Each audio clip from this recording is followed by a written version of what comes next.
comes down to, you know, popularity contest a little bit, and which is okay. You know, I knew that going into it. Obviously, the younger kids are a lot more active on Twitter, and people that may have loved what I did may not be in that demographic where they're quick to get on Twitter and do an instant save.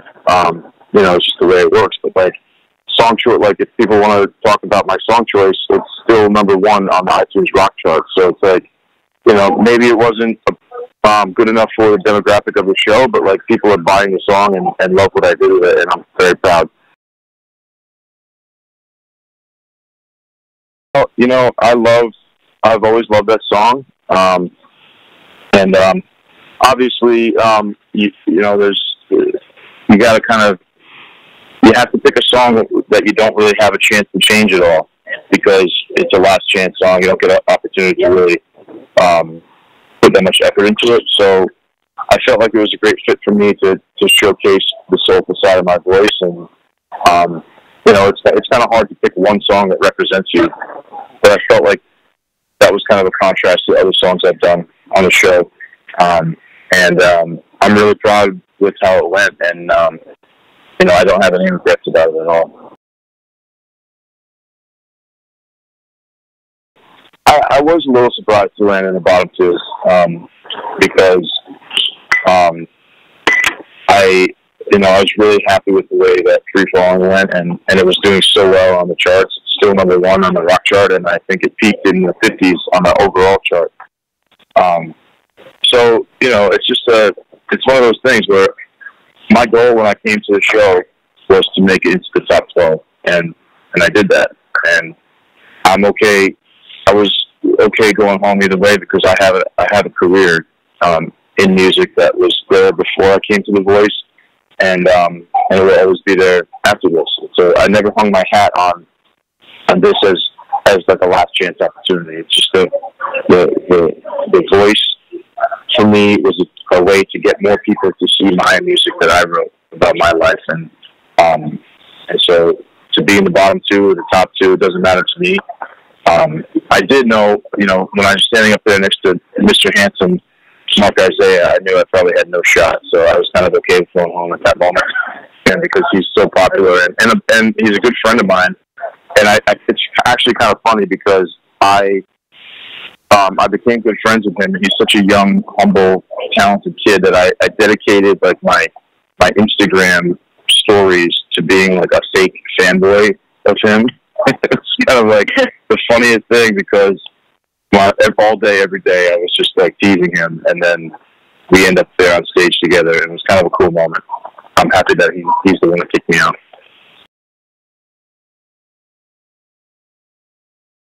Yeah, I mean, it's impossible, really, because, you know, first of all, I'm not in control of how everything gets edited. So like, there are definitely moments where things shine, but for, you know, the storyline that the show needs to achieve may not include the part of me that I want to get out there. But it's also a serious thing when, you know, there's a lot on the line, because you want to try to get to the point quickly.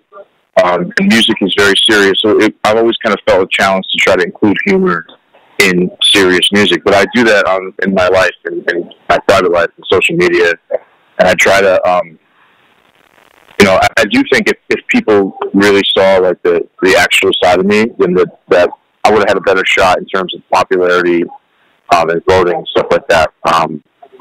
But ultimately, like, I know that I was really happy that both Gwen and Blake said that about me on the show last night, because that really meant a lot to me, that they appreciate that side of me, and the feedback I've been getting on social media has been absolutely incredible today. And like, you know, I feel like I connected more with people last night and today than I have throughout the course of this whole show, because they're opening up to me on social media and seeing the actual me rather than me, the Troy that's on the show, because it is a television show, you know, and you got to try to do your best and be on at attention at all times. So, you know, when people discover me, the real me, and the natural personality that I have, and ultimately discover my music, it's going to be, they're going to really understand the whole package. A lot of things come down to taste, and especially like, you know, all the experience that I have in developing myself as an artist and really knowing my voice and knowing my limits. It is hard sometimes to like really allow yourself to have an open mind. But I went in there with an open mind, and I did learn a couple things. Most, not really about singing, to be honest with you, but about performing.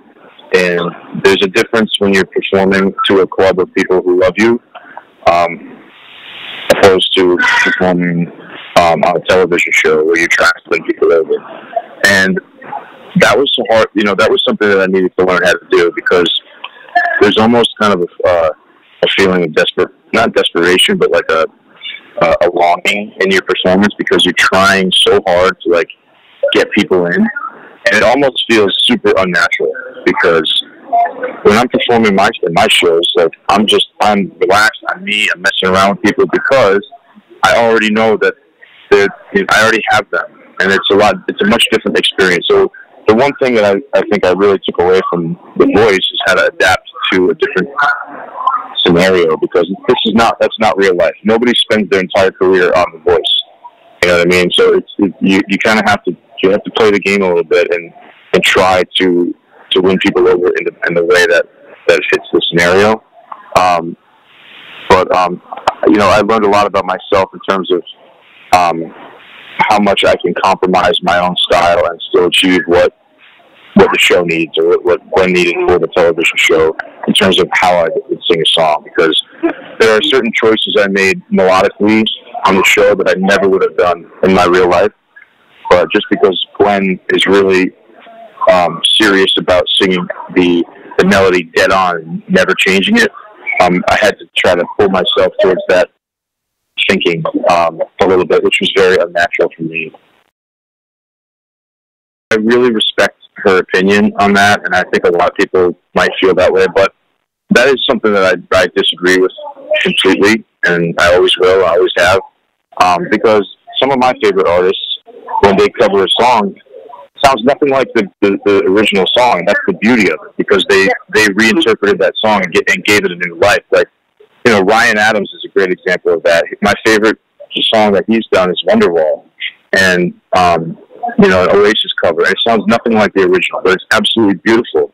And John Mayer, the reason I picked Free Falling is because I wanted to do the John Mayer version of that song. And when we got into rehearsal, Gwen wanted to hear the Tom Petty melody. So I ended up singing that song in a totally different way than I would have, which is okay. You know, I have to make compromises because of the situation, but I totally respect that way of thinking, but it's not my way of thinking.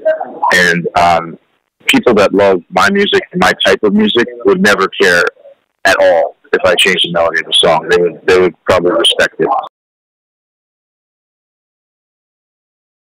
You know, I'm not the type of singer that can, like I kept telling them on the show, like, I'm not Mr. Power Note. You know, I'm not Mr. Big Note, like, theatrical singer. This is why I was kind of, like, happy and surprised that I made it so long in the show. But, like, that's what a lot of people think makes a great singer. And in my opinion, you don't have to be acrobatic with your voice to be a great singer. You just have to be honest and original and true to what you feel. And that's the most important thing for me in music. I always feel that way. So I don't regret changing things up at all, because if I didn't, then no one would have cared about me at all. I would never have made it this far. And to be quite honest, Gwen never would have turned around. If I sang Wild World the exact way that Cat Stevens sang Wild World, I guarantee none of those coaches would have turned around, because it would have sounded awful. It would have sounded awful. And so, while I 100% respect Gwen's opinion and her guidance, it's just not something. It's not a part of who I am. It's not the way that I sing.